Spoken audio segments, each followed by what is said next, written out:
Hi, I'm Rosa, and today we're going to be talking about Yahoo's leadership failure.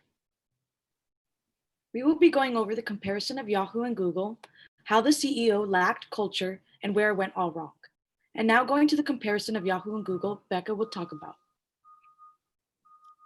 Obviously, Google is the leading figure in the tech industry, and they have been for the past couple of decades. And there's a lot of key differences that have shown this. First of all, even though Yahoo has had a 5-year head start on Google, about 2000, Google has surpassed the number of users, and that number has just kept growing. Yahoo has also lacked a clear brand mission. They have made various statements over the past couple of years, but nothing definitive, all very contradictory statements. On the other hand, Google has always had the same statement, and that is to organize the world's information and make it universally accessible to all.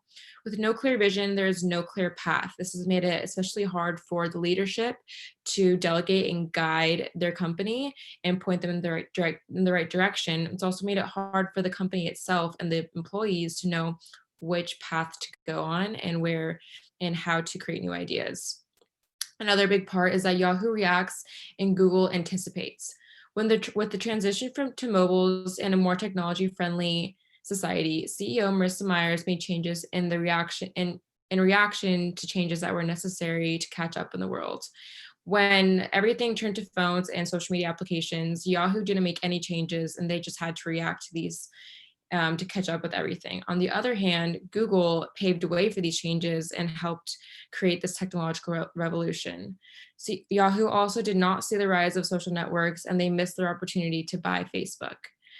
Google also created a branch specifically for innovation called Alphabet. Alphabet helps to facilitate new and innovative ideas to help continue to dominate the tech industry. For instance, they've been Maps, Chrome, and Android. Next, I'll be handing it off to Jordan, who is going to be talking about the CEO and where she went wrong. So, in an article by Daniel Thomas, Yahoo, Where Did It Go Wrong? He explained that Yahoo's already an outdated model, like Becca said. And if you can see here, these are the two home pages. And Yahoo's is very cluttered. There's so much going on. And it's just very confusing. Whereas Google's is just a search engine with all your applications needed neatly at the top. And Yahoo didn't change to this simplistic look. They just kept their very confusing, complicated platform, and they didn't change with the times. A lot of Yahoo's revenue is based on advertisement that they use throughout their website. And due to people using different platforms like Facebook and Google, their revenue started to drop. Many other sites started implementing a lot of the applications that Yahoo had, plus much more, which also made Yahoo one of the lower ended applications used. And then over the years, Yahoo hasn't changed up with the growing technology, and this is a lot of what contributed to their demise. And then next, I will be going over a case study specifically about Marissa Mayer and what she did, specifically not adapting to the culture that Yahoo had. So obviously, like we learned in class, culture is extremely important, and it's extremely important for good leadership skills. And Marissa kind of came into the position and didn't take the time to learn about the culture that was already established. And she just tried to make it better without actually taking the time to learn. She needed to build and establish trust, which she did not do. And according to Mike Myatt, if you dismiss the opinions of your team, don't be shocked when they stop sharing their insight. You can't change culture and make it better unless you understand it first. She just wanted the spotlight. She took the time. She implemented all the things she thought would work without taking the time to see if it would actually work for Yahoo. And according to Mike Myatt, culture is the glue that holds all businesses together. And it's something that is extremely important that Marissa Myers didn't take into consideration when coming into the CEO position of Yahoo. Next, I will be giving it to Sarah on some recommendations for what Yahoo could do. Hey, so I have some recommendations for what Yahoo could do to boost up their company. First would be to operate on a more user-friendly platform. By creating and operating a more user-friendly platform while still maintaining the main functionality of Yahoo, they can open up their platform to people outside of their main demographic, which is older users and people who started with the platform and never grew out of it. Another thing they could do would be a multi-platform key like Google, Facebook, and more. Multi-platform functionality. If they were able to open up their website as being a universal login key like Facebook and Gmail are, they would become more useful than just a news and email site as they primarily are.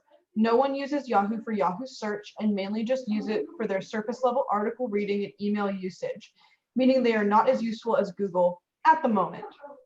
They could also start a new platform that reduces censoring of implied speech and censors actual hate speech, which Facebook does not do. By creating a niche such as running some sort of social media platform, be it like Twitter or Facebook, they might have a strong revenue source option. Facebook is becoming much too censored and frustrating for many people, and after the 2016 election and Facebook's refusal to censor things like racist slurs and hate speech against LGBT, but will censor things like I hate men, people are becoming tired of being banned for seemingly no reason and are growing frustrated by Facebook's policy. Yahoo needs to get on the ball and move with the times. By staying in their little bubble of a time capsule, they are making it harder and harder for them to be able to move with the times and float in the ever-growing landscape of the digital world. They need to join the social media warfare, and they need to come in swinging with a multi-platform functionality and revamped main page to appeal to a younger crowd while still having news and not alienating their base. Another thing that they could do is build something like a Y Suite, which would be like Google's G Suite. G Suite is Google Sheets, Google Docs, Google Slides, Google everything. And it replaces the Microsoft base and is something that a lot of companies are using. If Yahoo were to come in swinging with a Y Suite, it would give them high competition against Google, which would be really useful for them as a company. In conclusion, leadership needs to move with the times. Yahoo is at an interesting crossroad that could make or break their company. Their leadership has refused to move with the times, and because of this, their audience is an older age base, which is starting to die off and or leave technology behind. And they've lost a lot in ad revenue because companies moved on to bigger and more promising deals with websites like Google and Facebook. If Yahoo were to look into updating, integrating a social media aspect, and opening a Y Suite, they could become a serious contender over Google and Facebook and open the doors to making them a powerhouse again. Here's our references for your consideration, and we hope you have a wonderful day.